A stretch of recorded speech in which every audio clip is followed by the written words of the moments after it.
But Who cares?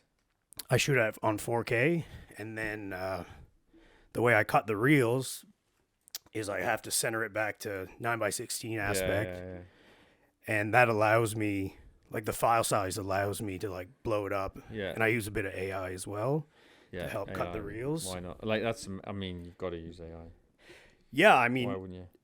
people are like, well, couldn't you like cut better reels on your own? It's like, yeah, but I only have so much time.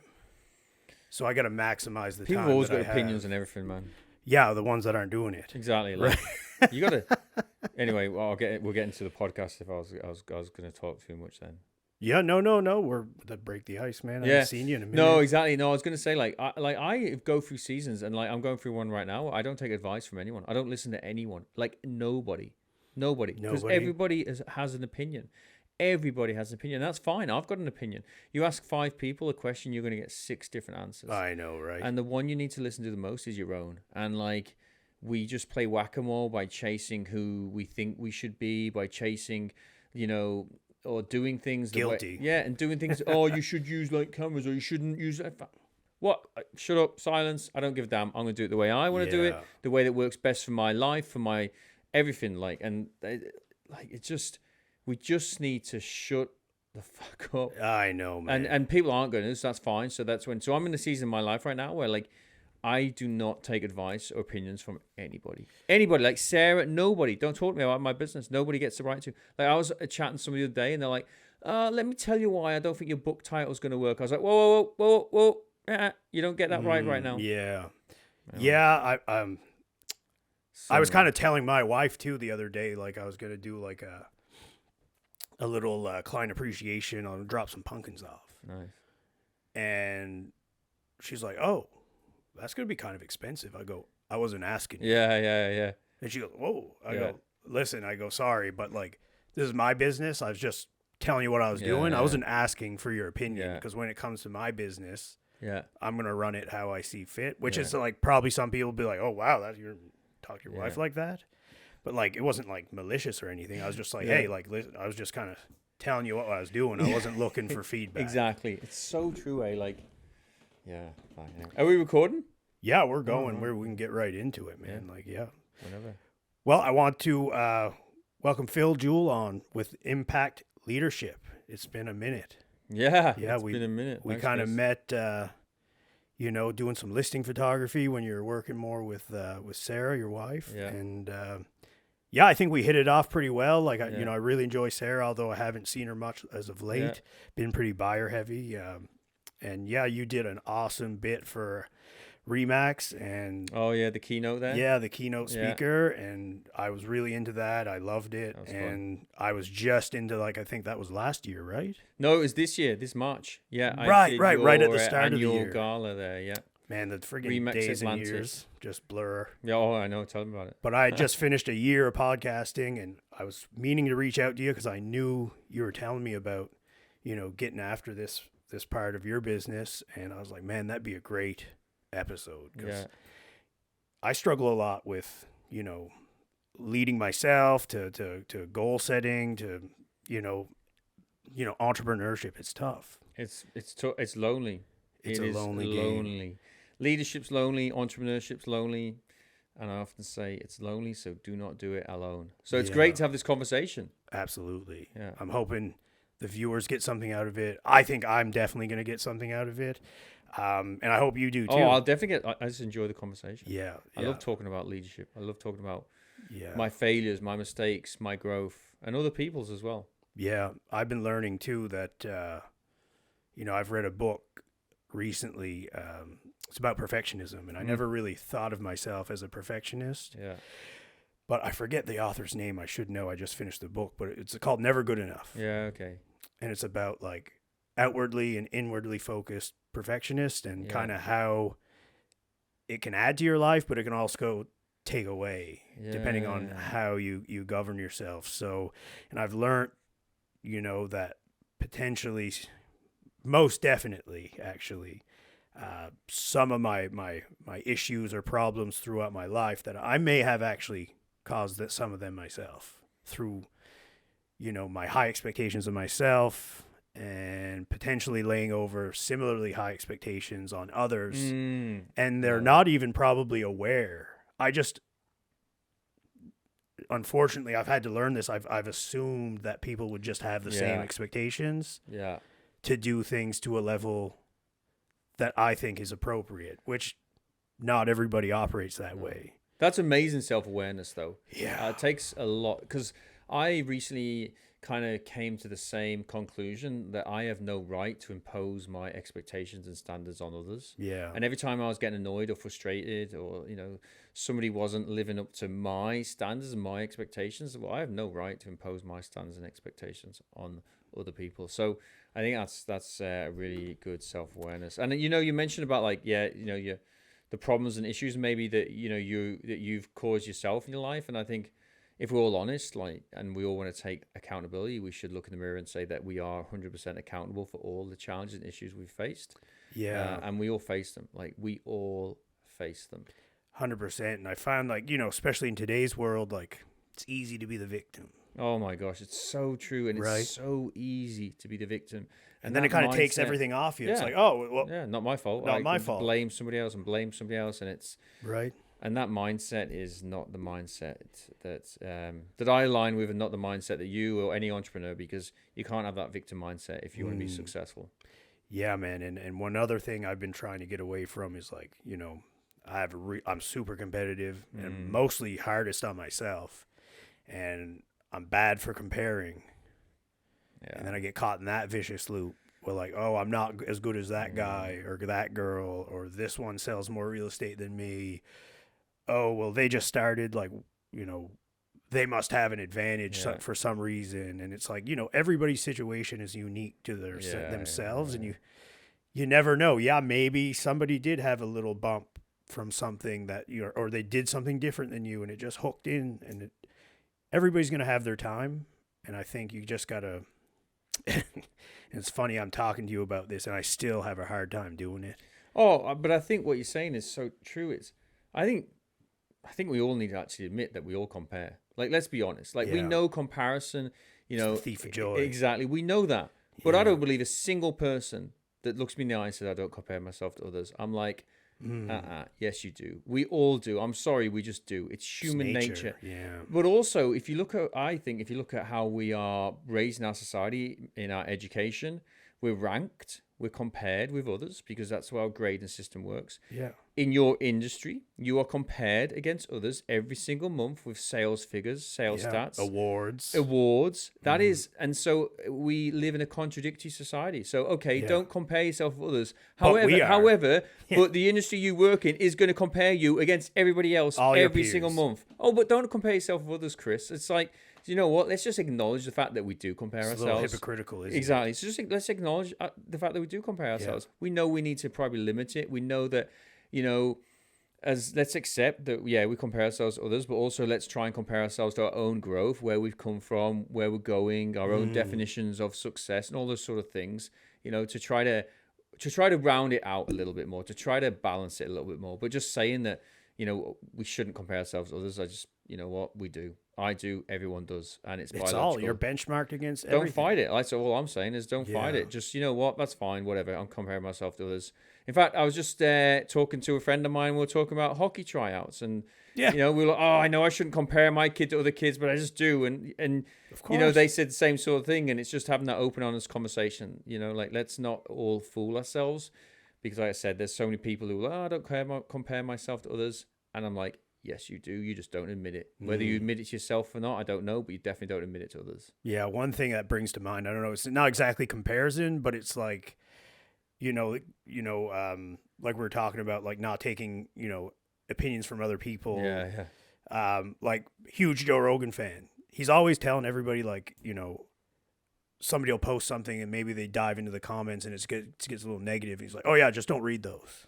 It's like, you're reading your comments, man. I don't care what you say. You're getting in there once in a while. For sure, nobody doesn't read the feedback that they get, whether it's on their Instagram, their Facebook, their website, their blog, which is just it's crazy that he's maintained that position. Yeah, it's true. It's interesting. I mean, I think maybe there's a difference between reading and consuming. if that makes sense. Right. I don't know. I'm just kind of like spitballing here. Yeah. So I was in Florida recently, actually, with the Florida Real Estate Association. I did a keynote speech for them. Nice. Yeah, it was great. Great time.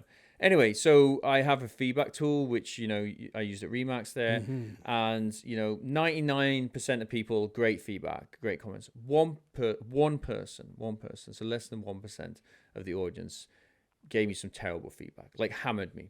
And I sat there, yeah, which is fine, you know, and no, but that's fine. I'm not for everybody. My message is not for everybody. I'm not going to try and prove that, you know, don't pretend that I am. But what was interesting about my own mindset is I sat there, and even though I had all these other testimonials, all these other great feedback from individuals, you know, really quite moving feedback, I zoned in and focused on that one negative. And then I snap myself out of it and just say, okay, Phil, like, you know, you've read it. That's it. Don't consume it. Let it go and focus on the positive, you know? So I think, yeah, I mean, obviously, ideally, we don't read the comments. We don't read the negativity. We don't let it in. And I think I do admire people who don't let it in at all. And I think there are some people that don't. But I think those of us who do read it just don't consume it. You know what I mean?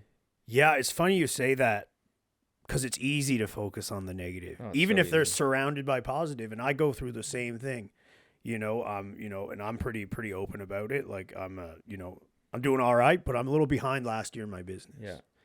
And I meet every week with my mentor, Nas. Yeah. And great guy. Oh, the best. Yeah. I wouldn't be, half the agent I am today without it. Yeah, I will absolutely. Shout out to Nas. So I'm not sure if he watches these things. I hope he does. But, hey, he better. Yeah, right. But oftentimes I'm in there like, this is going wrong. This is shit. I can't do this, or this happened. And he's like, hey man, that's all fine. Why don't you tell me about what's going good? Yeah. What's positive in your life or your business? Yeah. And then I'll start going through some stuff, and he's like, bro, you have a ton of awesome stuff going on. Exactly. Why are you only focused on the couple bad things? It's great advice, that, and I'm so glad he makes you do that. Right. I was talking to a client this morning, actually. I was working with a client this morning. We had the exact same conversation. And, I think it's so important to have daily wins, weekly wins. Like I have a list. I have 2 headings in my office, and it's like daily wins and weekly wins. And I'm not saying I do it all the time, but when I'm really focused, I will write down my daily wins and my weekly wins, because guaranteed I'll remember the failures and the losses. I don't need to write those down because they are front and center. Right, you know what I mean? Yeah. But the weekly wins, the daily wins, it's so important to write them down, and they don't have to be like monumental things. It could be things so simple. But it's like, I always think it's like the replay zone, or TSN top 10 or whatever. Like, we always play in our minds, the replay zone is always the negative things that went on. Like, I should have said that differently in that meeting. I should have done that differently, or I didn't show up correctly for that client. I didn't read that room correctly. Whatever it is, we always replay the negative things in our minds, and we have to try and flick the switch a little bit. Turn down the negative choir of inside voices that relentlessly never ever shuts up, and try to turn up those positive voices that remind us that, yeah, we do make mistakes and we have losses and failures in our business, but there's a lot of good things as well, and there's a lot of good things we do well. Yeah, I like that you mentioned that, because I find myself dwelling on the negative. Yeah. And sometimes I'm like, man, am I just broken and I'm the only one doing this? But apparently it's a fairly common theme amongst most people. Yeah, I think it is, and I think it's just, we have to be careful about how much time we spend in the negative. I always say, it's like, I think we have to acknowledge the negative, like it's a part of our kind of ecosystem, if you like, but don't let it drive your car. Like I always I used to tell my daughter, she used to figure skate, and she used to be like, oh, I'm scared, go on the ice. She's doing a big competition in front of all scary, and I say, oh, don't be scared. And like, that is the worst advice to ever give anybody. I should have been saying, that's okay to be scared, like feel that scared, but don't let Mrs. Scared drive your car. Like, you need to own her. Like, she's there, she's an emotion, and you need to feel every bit of that emotion, but don't let it drive your car. Put it in the back seat. You know what I mean? And it's the same with the negative stuff. Like, the whole catch and release phrase, you know what I mean? Like, take what's the message in that negative feedback. Like, there's going to be some learnings in it, so take that learnings and throw away what doesn't resonate. But don't let it drive your car, Like, we have to have the positive mindset. And it takes work. I was talking to my wife about this morning, actually. Like, I think it takes an effort to be happy. Like, it's a conscious decision with choice to try to be happy and see the positive in things. But I think it's so important. I think it's tough too. At It least is it's very been, tough. it's, especially like, I'm sure you can attest to it. We're both pretty new in our craft, and it's easy to get caught in that negative feedback loop. And then you kind of, next thing is jerking the wheel a little bit, and you're kind of you're all over the road, and it's like, it is hard. I don't agree that we're new in our craft, though. I disagree with that. I don't agree with, and that mindset that this person's new or that person's too green for this, because I think we bring our whole selves to what we do. That's true. Like you just didn't wake up one day and say, oh, here we go, this is me, I'm going to do real estate. Like, you bring your whole self to what you do. 100%. You've been connecting with people your whole life. You've been to make sure you meet them where they're at and all those sort of things. And now you just have a different avenue to put that to use. Do you know what I'm saying? So I think sometimes, perspective. Yeah, because I think we can play out. I think what happens is two things. I think when we tell ourselves we're new, we limit the potential and possibilities of the immediate term. And I think also, unfortunately, there are too many people who have years and years of experience in both our industries who will hide behind that armor, and they'll hide behind the years of experience, and they'll use it as like an internal like hierarchy, almost like, oh, okay, Chris is kind of new, he's only been in the industry like, I don't know, like 3 or 4 years. No, don't hide behind the years of experience. That's absolutely means nothing. I like that you said that, because I'm definitely guilty of that a little bit too. Like, oh, I'm new. Maybe that's why I'm not like top of the dog pile kind of type thing or whatever. You're not new. Like, you've been selling your whole life. Yeah. You've been selling your whole life. Like, you've got a partner. Yeah. You have to sell yourself. Yeah. You know what I mean? Yeah. Like, you've competed at high level in different sports. Like, you've been selling yourself your whole life. And I just think we sometimes sell ourselves short when we buy into that mindset that you're new. Like, someone said to me recently, very recently actually, and it kind of frustrated me. And they said, oh, Phil, like, and this was somebody in my industry, like a thought leader, and they said, Phil, I can't believe how well you're doing. Like, you're so new. Like, I can't believe how well you're doing. And I just was like, I'm new to your ecosystem, I thought, but like, I'm not new to like leadership development training, not new to like have my own thoughts about the way to lead. I'm not new to keynote speaking. Like, I remember stood on tanks, like, almost 20 years ago, motivating soldiers whose friend had just been killed. Like, I'm not new to trying to, impart a vision and, try to motivate individuals and try to see different ways to lead. So I think it's too many people like to use that phrase. And I think it's the onus is on us to say, sorry. Because, for instance, okay, how long have you been with your partner? Gee. Oh, man. I should know this. I shouldn't have put you on the spot. It's really bad. We're going on 13 years. Okay, 13 years. So I've been with my wife for almost 20 years, okay? Married for 3, though. Okay, there you go. Married for 3. Okay, so I've been married to my wife for 18. Okay? I'm obviously a better spouse then, aren't I? Yeah. I've been married for 18 years. Chris, I've been in this industry for 18 years. You've only been in it for 3. I'm a better spouse. And clearly that is absolute nonsense, what I just said. And you gladly you laughed at it. It's absolute nonsense. In fact, I'd probably say the inverse happens, and I'm a worse spouse because, like, I kind of take my wife for granted maybe too often, you know what I mean? Yeah. And so I'm guilty of that too. It's the same thing though, that this number of years of experience does not equate to level of competence, to the mindset, to potential, to ability, to performance. It doesn't. I'm not saying that there's not a correlation that maybe like that, 1 year, 2 year, sort of thing. Yeah, the more experience you get, obviously it helps you, but after a while, that relationship just fades away, and yet, some people don't realize that. And, I often see in your industry, people will put out some reels on social media or whatever it is. Oh, I have 20 years experience in this industry. And they put that as their best foot forward. And I'm like, that's all you got? That's all you got? That really? You've got 20 years? That doesn't, what does that mean? It doesn't mean anything. I want to know the values that you show up to work with. I want to know how you attach the hearts of your clients' needs. I want to know that you understand you're not just selling and buying real estate. You're solving bigger problems than that. None of that has anything to do with number of years of experience. Man, I'm already learning. Yeah. I'm just spitballing. But that's great. I'm glad. Well, that kind of leads me into kind of the first bit of the, where I wanted to go with this. Kind of, can you tell me and some of the viewers? I mean, I know a little bit, but like, a little bit about your background. Where did the whole leadership thing come from? Yeah, it's a great question. I think I've always been fascinated by the subject of leadership. I think from a young age, I found myself in leadership positions. I didn't necessarily seek them out. I didn't necessarily want them, but I was the captain. Those are the best leaders, though.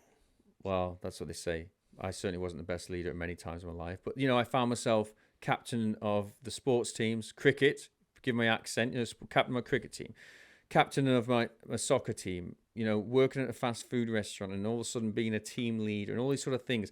I don't know why. I just found myself in leadership positions. And so as I kind of progressed in my career, I decided to join the British Army as an officer, as a leader. I didn't see myself as a leader ever. In fact, I remember going to the recruiting office and just wanted to be a soldier. And they said, we think you've got a bit of leadership potential. Why didn't you go through this kind of assessment? And so I, ended up at a very young age leading soldiers in combat in Helmand Province, Afghanistan, leading a team of 40 AAA soldiers. And I was maybe 25, 26 years old. And I failed. I failed catastrophically. Yes, I succeeded as well, but everything I talk about is through a lens of failure. I have failed at catastrophic life-changing situations. I failed in the corporate environment. I failed running my own business, and I absolutely failed trying to be a good parent and a good spouse. So I really like to view things through that lens of failure and share my experiences. And so as I progressed in my military career, my amazing Nova Scotia wife said, I'm going home. Are you coming with me? And so luckily I said yes. So we moved back from England here to Canada in 2010, and then continued to serve in the Canadian Army. And then finally was attached to the US Army and served in the US Army. So pretty varied journey there. Left the Army in 2016 because I really couldn't be the father I wanted to be to my kids, spouse I wanted to be to my wife, whilst I was still serving. And then got a job with the province of Alberta at an executive level, and subsequently with the federal government at an executive level. And what I found very quickly is I was surrounded by a lot of people, a lot of good people, who were responsible for leading large teams and had massive budgets and had no leadership training and experience ever.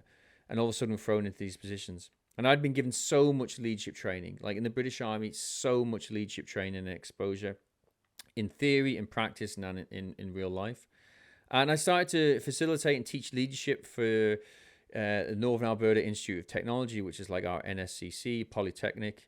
And I really enjoyed it. And so I started to realize that's what my passion is. And I call it the COVID mirror, 2020. You look in the mirror and you just see WTF. And I wasn't living my definition of success. I was following somebody else's definition of success. And I decided to really start, because I'd started as a hobby before that, but really start my impact leadership development training business. And that's where we find ourselves now. Amazing. Yeah. So where do you find people go maybe a little astray when it comes to leadership, whether it's leading their team, their business partner, maybe their family, maybe their wife? Are there certain areas you feel that people generally struggle the most, or is it kind of really a subject to each individual? Or have you seen It's a great trend? question. No, it's a great question. And I think it's yes and yes. First of all, I want to highlight one thing, which I love that you said. When you're speaking about a leader, you use different examples. And, you use professional examples, but you also used personal examples. I think you used a parent as an example. Well, we have different communities throughout our life, right? Yeah. It's not just the work. It's not, we got our home community, we got our friend community, we got our recreational sport community. So exactly. That's something I learned too. It's we live in a bunch of these little subsets of communities. Yeah. It's not just one. I like that. I like that a lot, actually, the way you put that. And so that ties into my belief that we're all leaders. We are all leaders, no matter what. I don't care what your professional life is. I don't care what title you have at work.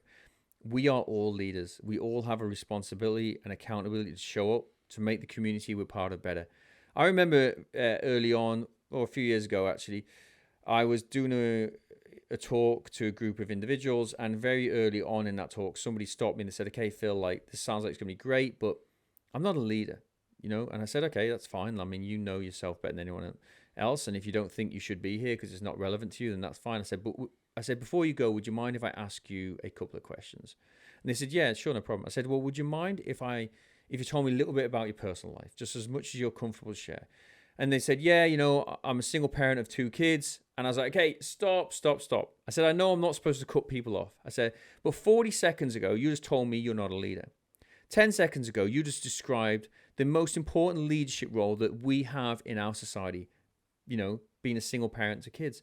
So you are a leader, and we are all leaders. And I think that is one of the biggest kind of acknowledgements we all need to make. And I call it like the magnifying glass of being a leader. So it doesn't matter what role you play in society, like we always have an impact on somebody, and we've always got to be careful on, or not careful is not the right word, but we've got to be honest in how we show up.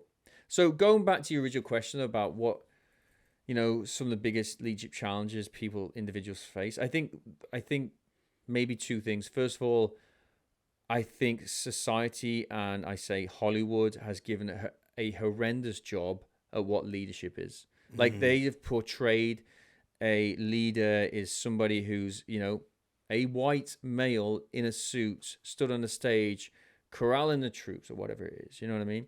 Or the loudest, the strongest is the leader, the physically strongest, the hero, the heroine, all that sort of stuff. That is not what a leader is at all. There is no such thing as, defining a leader. Like we are all leaders in our own way, and we have to lead in our own way.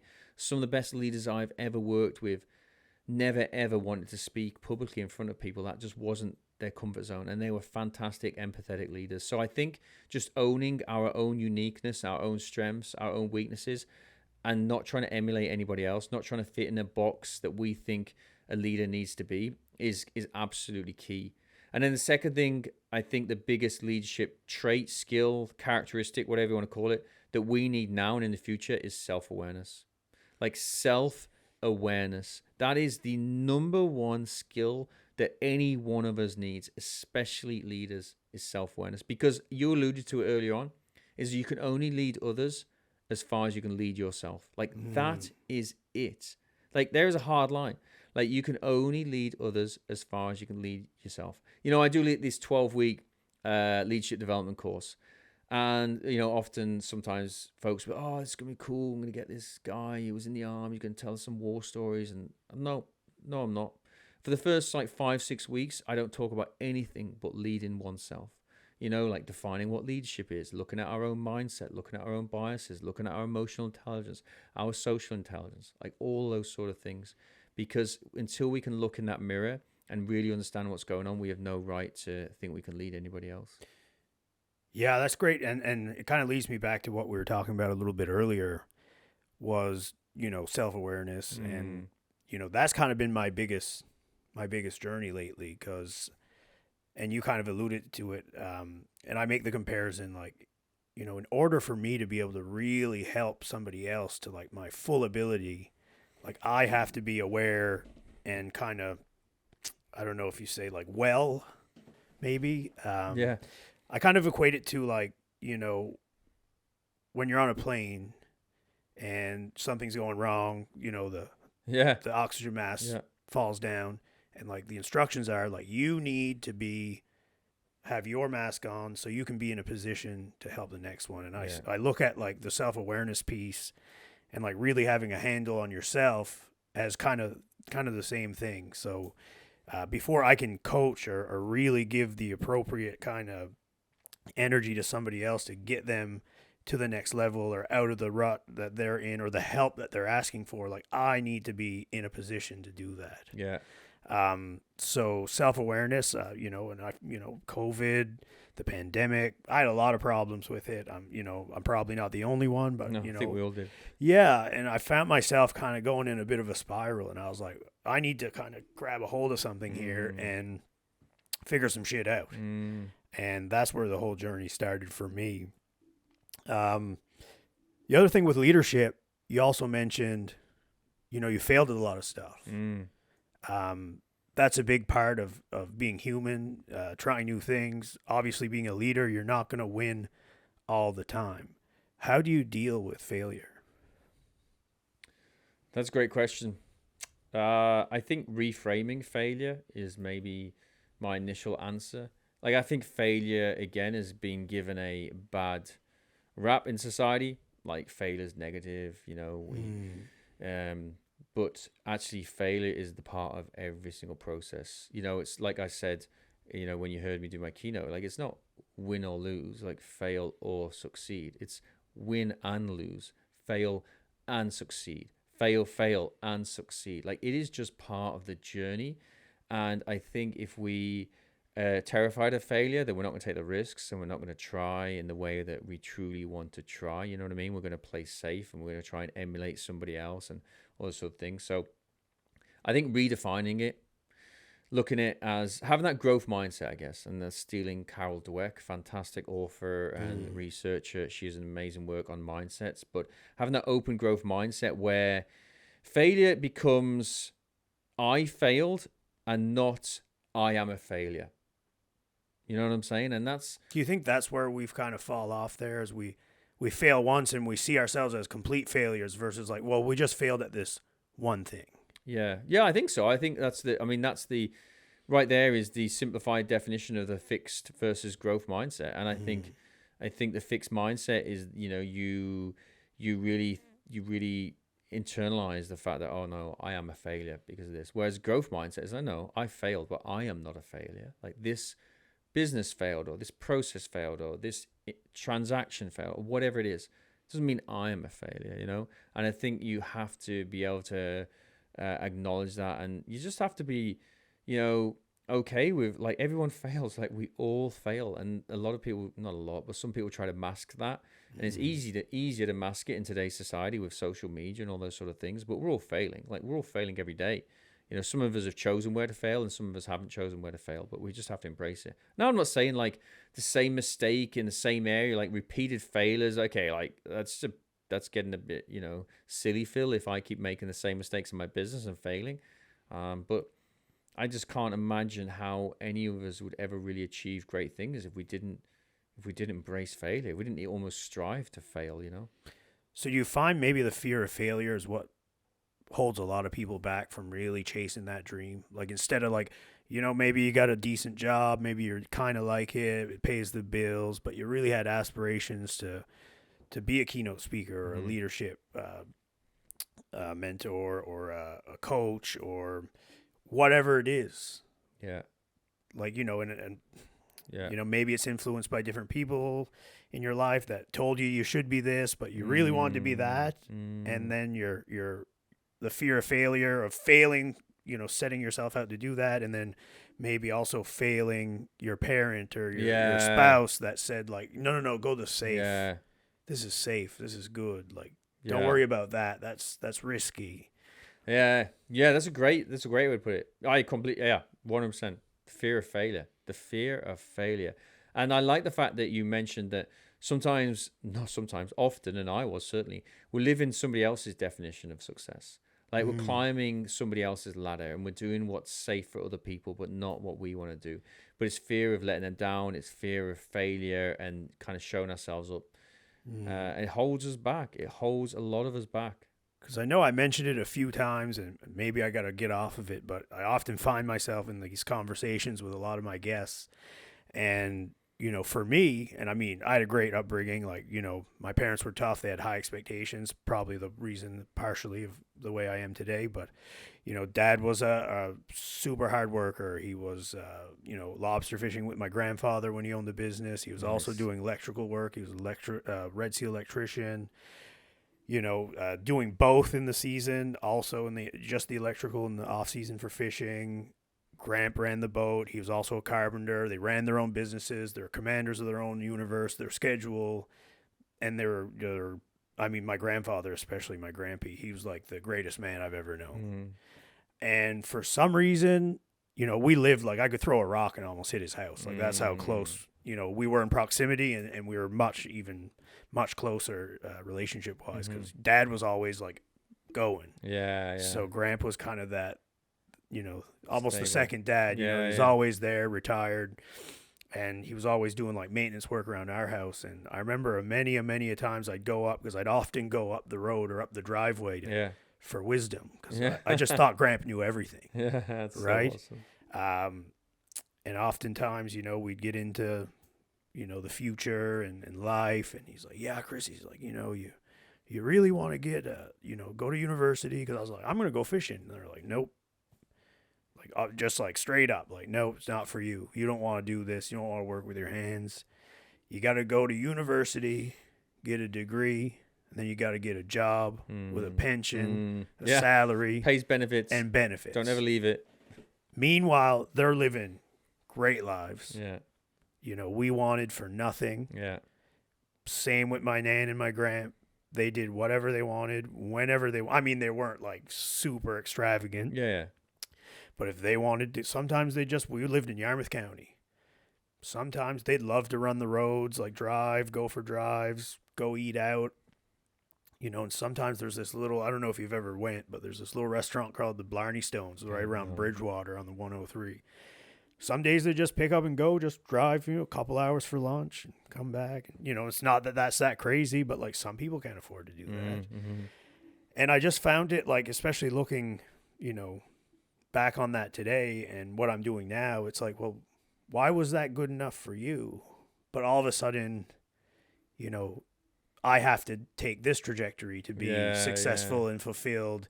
Meanwhile, I did exactly that. Yeah. And I always found myself looking for more. Yeah. And that's probably why I was always looking on those job banks before we started talking. Yeah. And, now I'm kind of in that seat. Like I'm doing pretty well. I'm doing what I want on my terms. Exactly. And, and I just, Gramps not around, so I can't really, have that conversation with him.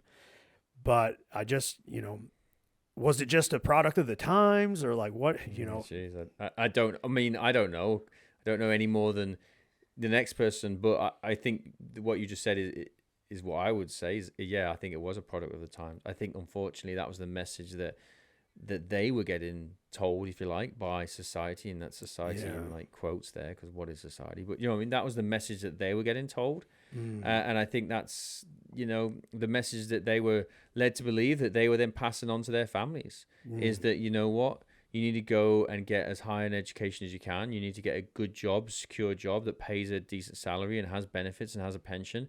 Don't ever leave it, and you'll be happy and successful.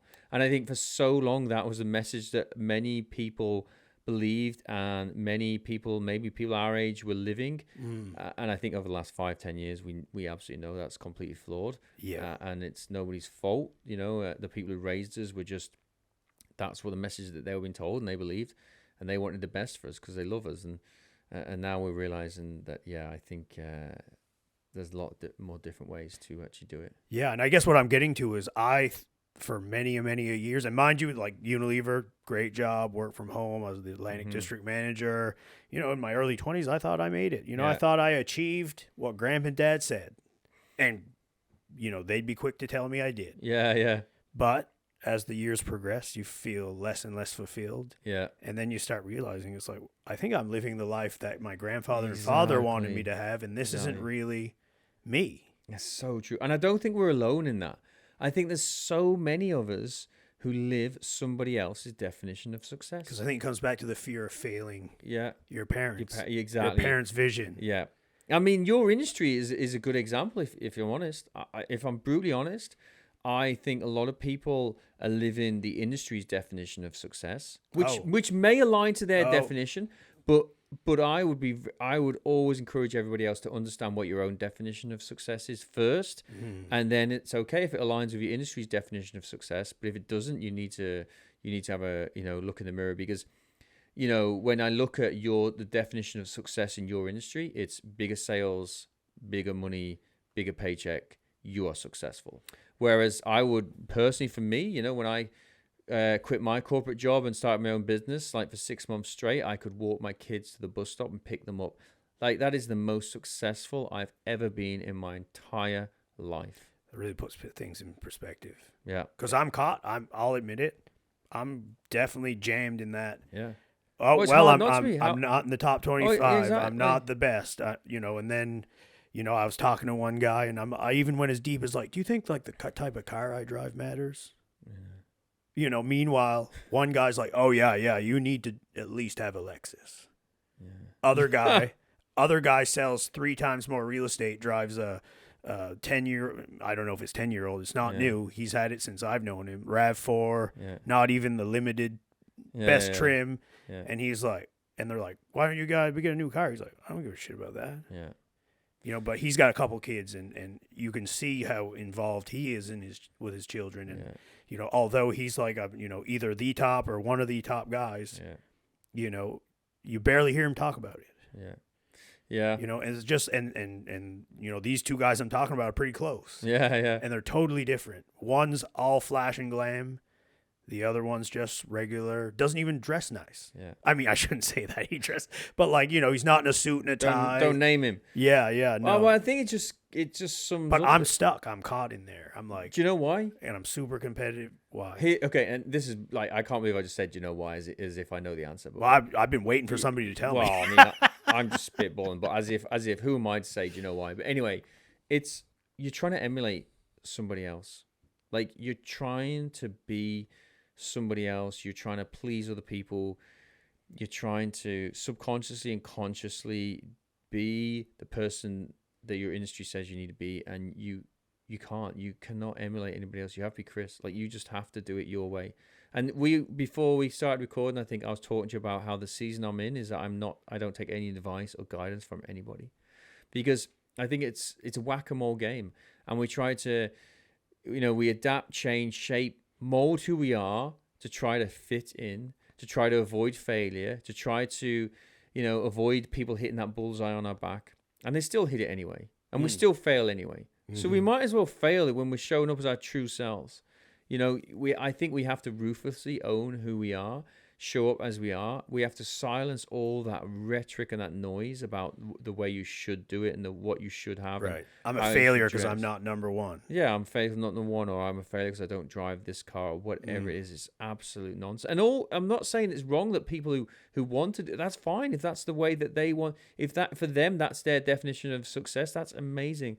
That is awesome. Good for them.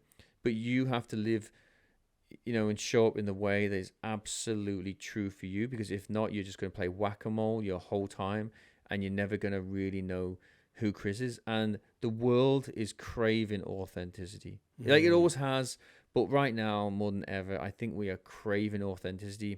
We're going to even more so with all the technological developments and machine learning and AI, which is all great. I just think we're going to crave authenticity even more, and the only way to be authentic is to show up as yourself. Like, that is it. And people, we're innate humans. People can see through it straight away. Like, people can see through it straight away. Yeah, if you're that, like, showy, fluffy salesman, they're like, oh, you're just full of shit right out of the gate. Yeah, you show up in your shiny new car, and yeah. You know what?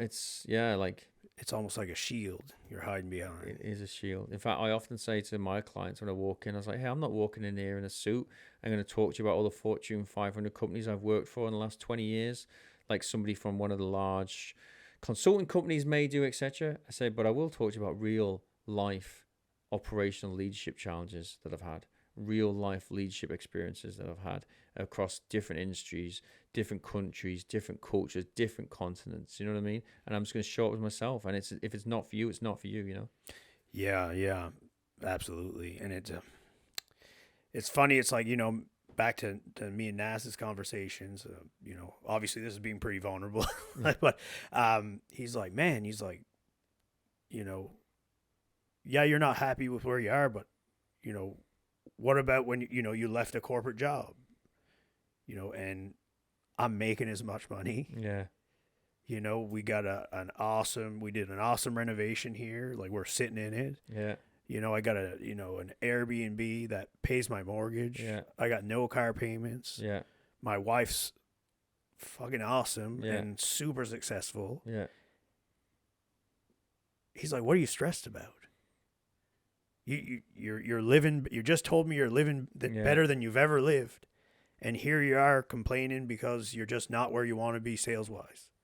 And that's the whole focus, and you wear it right on your sleeve. I can see it when you walk in the office. Yeah. He's like, why can't you just be grateful for the good that you have, being the master and kind of commander of your own universe? Yeah. Instead of like, oh, I'm not like top 25 or top 10 or whatever. He's like, you got so much to be grateful for, and you choose to just overlook that completely and focus on the couple things that aren't going your way. Yeah. Or the one person that, you know, couldn't come together on a listing fee or whatever. Yeah. You know, or this person wouldn't listen to you or terminated on a deal or whatever. And he's like, you have so much more positive, and you just, and I think that goes for most people. It just takes those couple things, the one comment. Yeah. It's so true. And perspective as well. I find perspective is really important. I find whenever I'm not in a good place, it's because I'm losing perspective. And we get too caught up in our businesses or, you know, in our personal life in a situation that's going on. For me, keeping things in perspective is really, really important. And it, in a way, I'm fortunate by that because, you know, like being in the Middle East from a younger age and experiencing all the things traumas that come with that, like it's not hard for me. Like those memories live like front and center. I see them every day in my life, you know? And so it's not hard for me to put things in perspective, but it's still if I'm not conscious about it, then I'll get a bit carried away. So I just think perspective is absolutely key in all we do. And we just gotta, I mean, it sounds so cliche, but like love ourselves. Like the most secure leaders, the most secure business owners are those that are just content with themselves, and that's it. Yeah, Naz always says, like, just enjoy the process. Yeah. Enjoy the process. Yeah. He's like, are your bills paid? Yeah. You're not behind on anything? Yeah. Nope. You eating? Yeah. Yeah. He's like, what? It's like, marriage is good? Yeah. What else do you need? Exactly. Money is just a tool. Yeah. You know, eventually you'll get more tools. Yeah, exactly. You know? Yeah, it's so true. You lay over these expectations and society's expectations and you know, we're caught in that, you know. I think social media, although it's great for business and it's broken down a lot of, like, you know, geographical barriers for us to reach more people, but it's all the highlight reels. It's all like, you look at my nice trip, look at this house I sold, look at this, you know, whatever. It's all like, look at me, and nobody sees the struggle or what it took to get there. Yeah. And we all think it was just like that. Yeah. But meanwhile, everybody's going through the same stuff. Exactly. And maybe that's where the comparison game is terrible, isn't it? I guess. I mean, social media is terrible for it. There's a lot of good things. There's a lot of good things in social media, but yeah, I mean, it is the highlight reel. And yeah, that's okay because it's a marketing tool. So let's just keep it like that. But let's just understand behind that, there's a lot of real life going on. Yeah, absolutely. Another thing, you know, that I think some people, you know, I kind of struggle with as well. And it comes back to like meeting, you know, either my expectation or the industry's expectation. I mean, it should be for me, but goal setting, you know, do you work with a lot of, you know, in your craft, like, do you work with a lot of leaders in setting appropriate goals? And, you know, is there, you know, some people say like shoot for the stars, and like, you know, I did a little vision board and a goal board, and, you know, everybody's like, oh, make big goals. And it's like, is it more important to jot those big goals down, or should it be more important to focus on something that's actually achievable rather than, for a guy like me, if I put a big goal and then I don't meet it, then I kind of default back to like, well, I'm a failure. I didn't get there. So is it good to have like a bunch of achievable goals and maybe broken down into short, medium, long term, or do you just kind of throw some big ones up there and hope for the best? I think I'm the latter, if I'm honest. I'm not if I'm brutally honest, I'm not a metric goal person. I don't, you know, if you talked about my business goals over the next 6 months, a year, I'm not going to be able to clarify them for you. But if you ask me what I want to achieve, I'm taking over the fucking world. Yeah. Do you know what? Man. What I mean? I'm down with that. You know, so I have a much bigger belief in having a purpose, really attaching what we do to a purpose, like knowing our why. You know what I mean? I so believe in that so strongly. Like, and my purpose is just to, you know, create better leaders so they can create better environments for the teams. You know, we've got to, attach what we do to a bigger meaning and a bigger purpose. And I think once we do that, then we can achieve any goals we want to achieve, you know. But I'm just not a metric person. I'm just not motivated by those short, medium, you know. Now I do have, you know, I mean, I run a business, so of course I've got to have financial goals, but they're just numbers. They don't mean much to me. It doesn't matter to me if I succeed or don't succeed in them. What matters to me is I'm making an impact, because if I continue to make an impact, I'll continue to achieve success. My definition of success. Man, that's interesting, because, like, you know, I was told, like, hey, you got to write it down or it's not going to happen. Well, and I'm not saying that, hey, I'm not saying I'm right. I'm just saying the way I do it. You know what I mean? But it's new. It's interesting perspective. Yeah. Like, I mean, yeah, I created a vision board. I do the 10-year letter to myself exercise, which is a fantastic exercise where you basically, you know, close your eyes. I mean, you're not really, because you're writing a letter, but you imagine your life in 10 years' time, and you literally describe in absolute detail a day in your life. Like, you wake up and what floor do you stand on, and what do you see, and what's the smell, and all these sort of things. And I've done that like maybe 3 times over the last number of years, and it's amazing how those things start to come true. So I personally much prefer these more holistic visionary exercises, understanding my bigger purpose, doing a 10-year letter to myself, a vision board, then coming up with, like, you know, your smart business goals over the next like 3 months, 6 months, whatever. That doesn't drive me at all. That's interesting. And maybe because, like, I take these goal lists pretty serious, and I'm like always like, all right, benchmark, like, where am I at now? And I'm like, oh, only got a couple of months left in the year, a little short on this one, and then it's kind of, I find it adds a little stress, anxiety. It kind of puts some pressure on, which I work pretty well under pressure, but at the same time, if it's too much, I think it can kind of become overwhelming, and then it kind of detract us from the main vision. You know what word comes to mind as well? Like, it distracts us from having fun. Like, I get anxiety you talking about that, to be honest with you.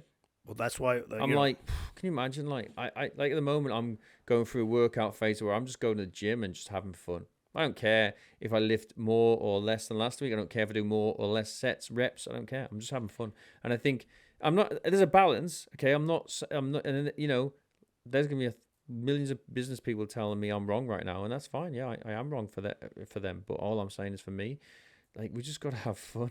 Like, we got to have fun. Do you know what my problem is? I think everything I do becomes.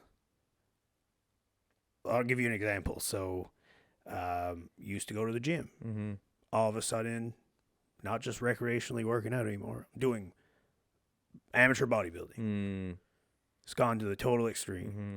And then not only do I not take a break from that, or when I do take a break from that, next thing, I'm powerlifting. Yeah. Because I was always more like strength-based training. Yeah. And then I had a pretty detrimental injury. I tore my quad, and I had to reevaluate, like, what am I doing this for? Yeah. And, like, my young 20-year-old Chris was like, oh, I'm going to be a professional. Yeah. It went from recreation to professional. And then all of a sudden, and I come, like, you know, placed pretty well in provincials and nationals, and I won powerlifting nationals. So I, pretty high level of achievement, success. Yeah. Like, pretty happy with that. And then I had that quad tear. I had to kind of take a step back. Didn't do anything for a while except hunting. I really enjoy hunting. But I'm even competitive with that because I'm not that great and I only have so much time. Yeah. Then I get into jiu-jitsu, and all of a sudden I just want to try something new that's hard and different. And next thing, a couple of weeks, I'm like, I figure out who the best guy in the world is. I'm like, I gotta be that guy. Yeah. And no idea why. Everything that I have done has been like, okay, let's try and have some fun. And all of a sudden, just like too far the other way. And another example is I had a neck injury from jiu-jitsu, and I was running recreationally to get better at jiu-jitsu. Yeah. All of a sudden, my neck injury is stopping me from doing my jiu-jitsu, which I'm still taking more than just like the recreational approach. I'm trying to be as good as I can, and beat myself up if I have a bad training session. And next thing, I'm doing these social run groups because I'm like, I'm not a big fan. Yeah. But if I can do it with a bunch of people that like it, maybe I'll enjoy it more, and I'll meet some new people. Yeah. Win-win. Meanwhile, I'm trying to like catch up or keep up more so with these guys and gals on these little 7-kilometer social runs. Yeah. Which, probably some people are like, oh, wow, 7 kilometers, that's a lot. Yeah. Meanwhile, I'm like huffing and puffing because I just started trying to keep up. Meanwhile, these other people are like, oh, yeah, me and Rob went on this 35-kilometer little jaunt. It was a great adventure. And I'm going like, what? Yeah. You just did that for fun? Yeah. And then I'm like, well, if they can do that, I'm sure I yeah. can. Next thing, I'm running an ultra marathon. Yeah. So it's like nothing. It's like I chasing the finish line. I'm chasing. And what's at the finish line? I don't know. Nothing. And that's the thing. It's like, and to your point, it's like, how do I get back to just like doing it to enjoy to do it? Everything I do is a competition. And it's only with me. Yeah, that's a good point. It's only with you. Yeah. Right? Yeah. It's like, I mean, it's, it's not a bad thing to have competitive spirit, but you're right when it's not about the results, is it? It's about the process. Yeah. Process is more important than results. Which is ironic to say that as a business owner. Like, I'm not naive. Like, we've got to produce results, you know what I mean? Stay in business, but geez, if we're not enjoying the process, then the results mean nothing. Yeah. Yeah. And I, maybe lost a little bit of enjoyment in some things because I take it too far. Take it too seriously, maybe. I don't know. Yeah, definitely. What do you think makes a good leader? Self-awareness, like we spoke about. I think empathy, we hear a lot about that these days. I think empathy is obviously keen. Like, I mean, I don't think there is one answer, though. Like, what makes a good leader? It depends on who you're leading. Depends on the situation you're leading in. It's a kind of loaded question. Yeah, well, that's fine. It's a good question, I just don't know if there's a right answer. Like, I don't think there is a quick, fix. I mean, there's traits that you need to have as leaders, like be curious and, really try to understand other opinions and lead with care and compassion and empathy. And I guess if I was going to say one thing is to understand that the leader is not supposed to be the center. The leader is not the hero. That's why, like, my book is titled The Irrelevant Leader. Like, the irrelevant leader. Like, our goal should be to work ourselves out of a job, to delegate, empower, and trust so much that we are no longer needed. Which is interesting because it's biologically part of us that we want to be needed. Like, if we weren't needed in the communities we existed in centuries ago, we were ostracized. So, we all like to be needed. It feels good to be needed. But that ability to control that desire to be needed and to understand that actually our job is to make the team so good that they don't need us, that's what makes it the best leaders, I think. Yeah, it's nice to hear you say that because one of my goals that I've actually been enjoying. Yeah, there you go. Is I was always like, oh, I don't got time to read. Reading's for nerds, whatever. Or what, I don't know. Yeah. It just wasn't for me, I guess. Or I didn't have the time. I was too busy doing other stuff. So, like, I'm trying to read at least a book a month. As a goal. Yeah, yeah. It's metric. Yeah. You could try just picking up a book and reading it when you're having fun and then not reading it and putting it down and not worrying about page count or books per month count. You're right. I guess I was in that goal setting, writing it down and great point, but I haven't been so concerned on the count, but I did catch myself and I was like, because I'll post like in my stories, I was like, oh, and I'll give a little like, yeah, great book. I think it helped me for this because I'm always trying to learn something. I'm not like I got a few fantasy books in my little shelf there, but I always try and like, reach for something that's going to make me better. So, and one of the books that kind of resonated with me with what you just said was Good to Great. Right. Did you read that one? No. If you read Good to Great, talks about Jim Collins, right? Yeah. Yeah. It talks about like, basically the differences between great and good companies. And a lot of it had to do with like, I don't know if it's level 4 or level 5. I'm going to say it's level 5 because I don't know, 5's better than 4, I guess. But it's like level 5 leadership was leaders that weren't the center of the universe of the company. Oh, there you go. They were leaders that could set up the vision that everybody could follow so that if they left, even suddenly died, the business business would still strive towards that vision without them. I love that, and I totally agree. Yeah, Like the businesses that didn't do as well but were really still good, if the CEO left, the vision left with them. I mean, that's just sums up right there. Like I always say, like, how well can the team you lead perform without you when you're not there? Like, how well can that team keep moving forward? How well can that business, that company keep moving forward when you're not there? And the more it can keep moving forward, the stronger, the resilient it is, the more valuable that organization is, the greater that leader is. Yeah, because and another quality was like the level 5 or 4, whatever the best level of leadership they defined. They were open to sharing everything. Yeah. There was no, like house secrets. Yeah. Or, the secret recipe. Yeah. It was like, here, what do you need? Yeah. Communicate, very open. Community over competition type mindset. Mindset. Meanwhile, the other type of leadership was more like, no. I can't give you all the cards. Mm-hmm.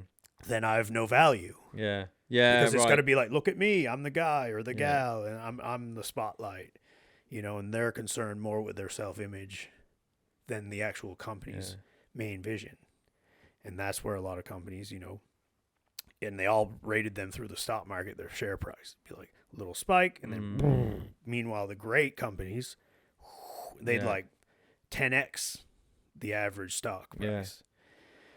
So, maybe it's like you said, you gotta be able to lead, and if you're not there, the wheel still got to turn. Yeah, exactly. And creating that vision, imparting that vision, all those sort of things. It's so important. Well, I know you're a busy guy. I just had another one.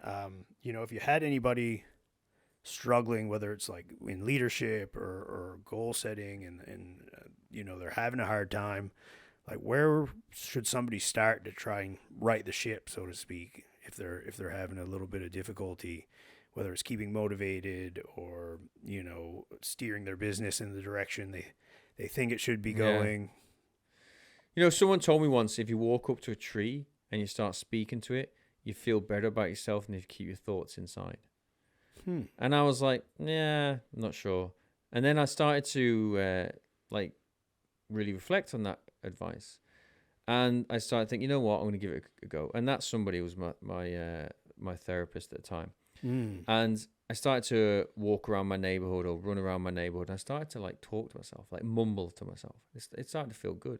And then I started to run around my neighborhood and actually talk out loud clearly to myself, shout to myself at times. And it felt good. And so what I'm saying is, what we do is lonely. We cannot do it alone. And we all need a way to get those feelings, thoughts out. I will often just pick up scrap bits of paper and just journal, random thoughts, random ideas, random feelings, emotions, and I'll just write them all out and then throw it away because I've been able to process it or get it out. You know what I mean? And so I think we have to be able to understand what's going on in our own minds and our own head. That is the foundation, and that is where we all need to start. Self-awareness. Well, I guess it goes all the way back to self-awareness, I mean, self-awareness has got to start with actually trying to listen to that, that choir of negative voices that never shuts up. It's relentless, never shuts up. Yeah, I thought it was just me. No, I think it's all of us, isn't it? I think. The more I talk to people. Oh my gosh, none of us know what we're doing. We're all just making this up as we go along. We all have imposter syndrome. We're all scared shitless. We all fear it. Every single one of us, it's a constant battle. I often say the biggest battle that I've ever been in is the one inside my head. Oh. And it's the one every single day I have to try and fight. And some days I win and some days I lose. I don't believe anybody who ever tells me that they have it all together and they're not scared or, no, I don't trust those sort of people because you are. Yes, you are. You might never show it to anybody. But when you go home at night, you have fears. And the more we can talk about that, the more we can talk about our imposter syndrome, our, fear that we're not good enough, that we're not going to make it, the more we normalize and humanize it because we all feel it. Yeah, and I'll end it off with this, I guess, to relate. I just did a jiu-jitsu tournament in Toronto. I hadn't competed in 4 years. Yeah. Because I was trying to just enjoy it. Yeah. That's good. Right? and the world champion was there for our age category, the Masters world champion, which is, our age category. And I was talking to him, I was like, man, I'm pretty kind of bent out of shape here. I'm nervous. Like, I've never done this. And I'm like, I'm having a hard time dealing with this.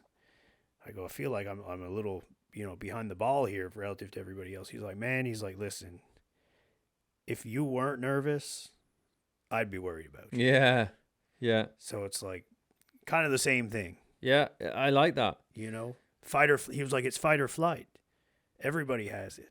Yeah. You're scared of the outcome, whether it's positive or negative, and you kind of want to run away, but you believe in yourself enough to get out there and do it. So just go do it. Yeah. I love that. Don't worry about the outcome. It'll be what it'll be. But if you've done enough to prepare for this, just go out there and do it. It reminds me of when I was in combat. The only people I didn't trust, the only people I didn't trust were those who said they're not scared. Everybody's scared. Everybody's scared. We're all scared. And I think being able to talk about it like you just did there, like, that's a great example, I think is really, really important. Yeah. And everybody, at the gym was like, they're watching my videos because so-and-so recorded it, or they were there. And they're like, man, you look so calm and composed, and you just went in and got right to work, and you beat you mopped the two first guys. And, I didn't win the gold, but I got silver. And I was like, yeah, but guys, like, inside I was screaming. Mm-hmm. And they're like, really? You just look so, like, just ready to go to war. No pun intended. But, yeah, but I was very open, which, like, guys, I was out of my mind, scared and nervous. And I think one of the biggest things for me is I've started to talk more about it. That's and it's great. like the more even with other agents at the office. Yeah. Like, hey, how are you doing? Yeah. How are you doing? Well, and usually it's I'm not doing that great, or I'm a little behind. I'm like, you know what? So am I. Yeah. Yeah, they're the real conversations we need to have. Yeah. And I mean, the bottom's not falling out. I'm just not quite where I want. No, exactly. But it's like, I think, instead of letting it in, or whether it's talking to yourself or writing it down, or talking to somebody else, or therapy's great too. Yeah. You just got to let it out and enjoy the process. And that's kind of it. Yeah.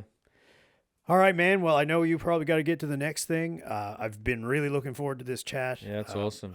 It was very eye-opening, and, I think it's part of the, all part of the process too, like just talking it out and figuring life out. And, it's a complex kind of web, and, we're all in it together, and none of us have it figured out. We're just trying to make it. Not at all. So I really appreciate the conversation, and I think what you're doing is fantastic. So keep it up. Yeah, and I'm gonna have to read your book. Yeah. I'm gonna pick it up. It's getting published in New Year. It's not published yet. Okay. I just followed your page, so I was like, I gotta buy that. Okay, I like it. Send me a note when it comes. Yeah, I will do. Definitely gonna read that. So thanks again, Phil. I appreciate it. No we'll have you on again. Love it. All right. Thanks a lot. Catch you later. Bye-bye.